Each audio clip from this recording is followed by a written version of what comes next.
নমস্কার বন্ধুরা, আজকে দোলযাত্রা উপলক্ষে আমরা এই আমার সিংহাসনে একটু আবির দেবো আর ঠাকুরকে নতুন সাজে মানে ফুল দিয়ে একটু সাজাবো। তো একটু ঠাকুরকে আজকে দিলাম, কারণ বসন্ত উৎসব বলে কথা। সবাইকে শুভ দোলযাত্রা। একটু ঠাকুরের পায়ে একটু রং বা আবির দিয়ে দিই।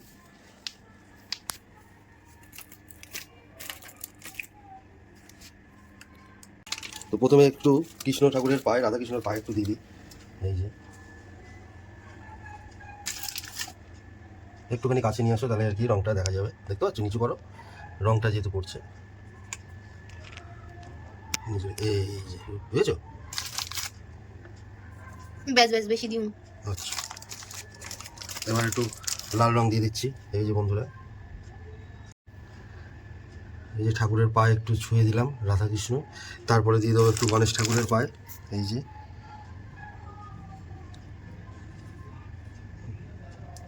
হয়ে গেল।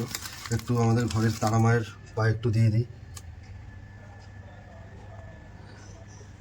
এবার একটু চলে আসি আমাদের ঘরের শিব ঠাকুর। এই যে আমাদের ছোট শিব, একটু লাল আবির দিয়ে দিলাম আর একটু হলুদ আবিরও দিয়ে দিই, কারণ বসন্ত উৎসব বলে কথা। একটু বসন্ত কালার না দিলে হয়। একটু গণেশকেও একটু দিয়ে দিই, গণেশকে ভুলে গেছিলাম। কী বলেছি? এই যে বসন্ত উৎসবে একটু বাসন্তী কালার দিয়ে দিলাম। এই যে বসন্ত উৎসবে একটু দিয়ে দিলাম শিবের মাথায় বাসন্তী কালারের। ওম নমঃ শিবায় নমঃ। তো এই ছিল আমার সিংহাসনের দেবদেবীদের সাথে একটু মানে দোল খেলা। তো সব দেবদেবীদের আজকে একটু রং দিলাম, কারণ দোলযাত্রা বসন্ত উৎসব বলে কথা, একটু না দিলে নয়।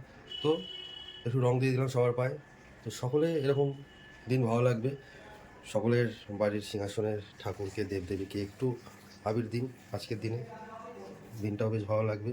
আর সকলে ভালো থাকবেন। আর কে কে এরকম আবির দিলেন কমেন্ট করে জানাবেন। ধন্যবাদ। ভালো থাকবেন, সুস্থ থাকবেন, সাবধানে থাকবেন।